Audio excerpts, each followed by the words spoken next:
Salut David, aujourd'hui nous allons travailler en mathématiques sur la division posée et cette fois nous allons diviser par un nombre comme 26 qui aura donc deux chiffres, un diviseur à deux chiffres. Donc voici donc l'exemple d'aujourd'hui, 6769 divisé par 26. Première étape de votre travail, vous allez devoir chercher le nombre de chiffres du quotient comme on l'avait fait précédemment pour un diviseur à un seul chiffre. Donc ça, vous avez l'habitude de le faire. Vous devez encadrer le dividende, 6769, hein, par le diviseur multiplié par un multiple de 10. Donc ici, j'ai choisi 26 fois 100, ça fait 2600. C'est plus petit que 6769. Et automatiquement, si on a 100 ici, vous vous souvenez qu'on aura 1000 de l'autre côté, hein, multiplié par 10. Et donc, 26 fois 1000, ça fait 26 000 et c'est plus grand que 6769. Ce qui veut dire donc que mon quotient, hein, sera compris entre 100 et 1000. Il aura donc forcément trois chiffres. Première étape donc de votre travail, identifier que votre quotient aura trois chiffres grâce à l'encadrement qui est ici. Ensuite, donc deuxième étape du travail, c'est de poser la division. Donc j'ai écrit ici que mon quotient aura trois chiffres, hein, et je le matérialise sur ma division avec ces trois points pour ne pas oublier que je vais devoir écrire trois chiffres dans mon quotient. Et je commence ma division. Donc 6769 divisé par 26. Alors, ici j'ai mis 67 en rouge, puisque vous vous souvenez, on commence normalement par le chiffre le plus à gauche, c'est-à-dire 6, mais 6 ne peut pas être divisé par 26, car il est plus petit. Donc, je vais faire 67. En 67, combien de fois 26? Alors, le problème qui se pose ici, c'est que, évidemment, la table de 26, on ne la connaît pas. Donc, il va falloir réfléchir d'une autre manière par rapport à ce que l'on fait d'habitude. On va s'intéresser du côté du diviseur ici, seulement au chiffre de dixième. Je vais le mettre en jaune, puisque c'est seulement lui, pour le moment, qui nous intéresse, c'est le 2.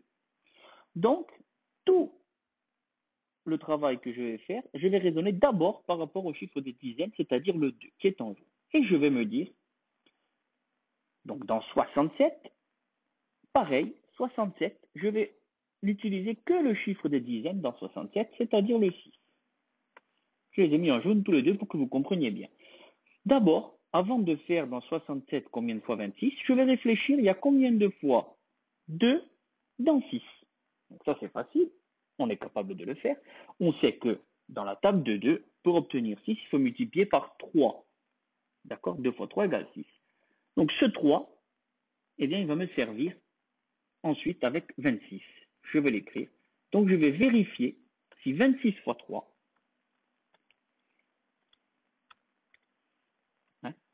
est plus petit ou plus grand que 67. Donc 26 fois 3, je décompose 26 en 20 plus 6. 3 fois 20, ça fait 60. 3 fois 6, ça fait 18. 60 plus 18, c'est égal à 78. On remarque ici donc que 26 fois 3, ça fait 78. Et 78, c'est plus grand que 67. Ce qui veut dire que je ne peux pas mettre 3 ici. C'est que je vais dépasser 67. Donc, automatiquement, si 26 fois 3 est trop grand, j'en déduis que c'est 26 fois 2 que je vais devoir calculer. D'accord? 26 dans 67, il ne peut y être que 2 fois, puisque 3 fois, c'est trop grand. Donc 26 fois 2, le double de 26, c'est 52. Voilà donc la première étape.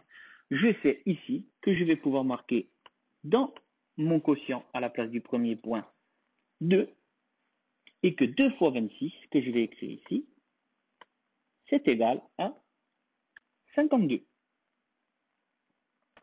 Je n'ai plus qu'à faire ma soustraction 67 moins 52, qui est égal à 15. Voilà donc ici ma première étape de la division. Je vais continuer de la même façon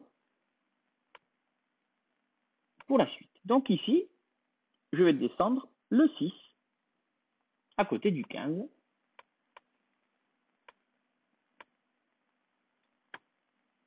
Là, il est descendu, il est là.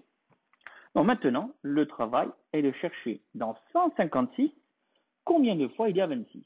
Donc comme tout à l'heure, mon 2 en jaune ici, je ne vais l'utiliser que pour les dizaines, c'est-à-dire dans 156, les dizaines, c'est 15. Je vous le mets en jaune ici. Dans 156, il y a 15 dizaines. Dans 67, il y avait 6 dizaines. Donc, dans ma table de 2, qu'est-ce qui se rapproche le plus de 15 sans le dépasser? C'est 2 fois 7 qui est égal à 14. Donc, je vais maintenant, comme j'ai fait tout à l'heure, multiplier 26 par 7 pour vérifier si je ne dépasse pas 156. Donc 26 fois 7, 20 fois 7, ça fait 140. 6 fois 7, ça fait 42. 140 plus 42, ça fait 182. Et on remarque ici que 182, c'est beaucoup plus grand que 156. Donc 26 fois 7 ne peut pas être écrit. Je suis obligé, 26, je ne peux le mettre que 6 fois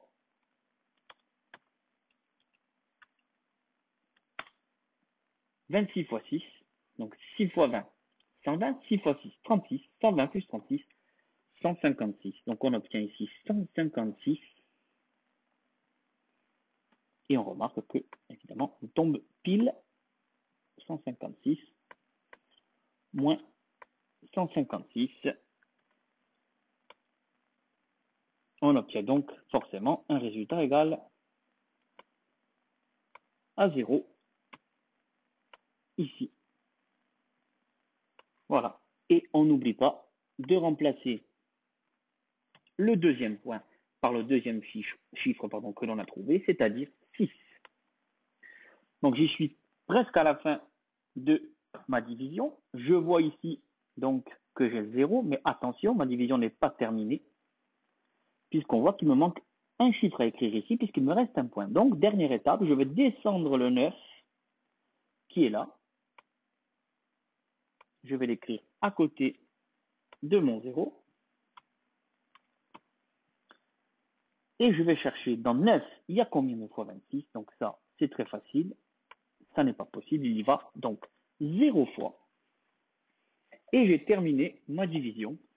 Donc, 6769 divisé par 26, on obtient un quotient égal à 260 et un reste qui est égal à 9. On vérifie, le reste est bien plus petit que le diviseur, donc je ne me suis pas trompé. Troisième étape, et là, vous allez pouvoir utiliser la calculatrice à ce moment-là et pas avant. Vous allez pouvoir vérifier avec un autre calcul que votre division est juste. Donc, on l'avait fait aussi, lorsque l'on a fait la division à un chiffre. Si votre calcul est juste, le dividende, donc ici 6769, doit être égal au produit du quotient par le diviseur, donc 260 qui est le quotient, fois 26 le diviseur, plus le reste qui est 9. Donc vous prenez votre calculatrice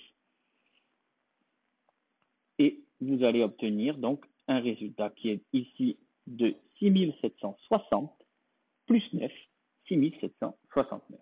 Et voilà donc pour ce travail de mathématiques. Ça n'est pas très compliqué. Suivez bien les étapes comme sur la vidéo. Et évidemment, si vous avez un souci, n'hésitez pas à me téléphoner. Et voilà, à la prochaine.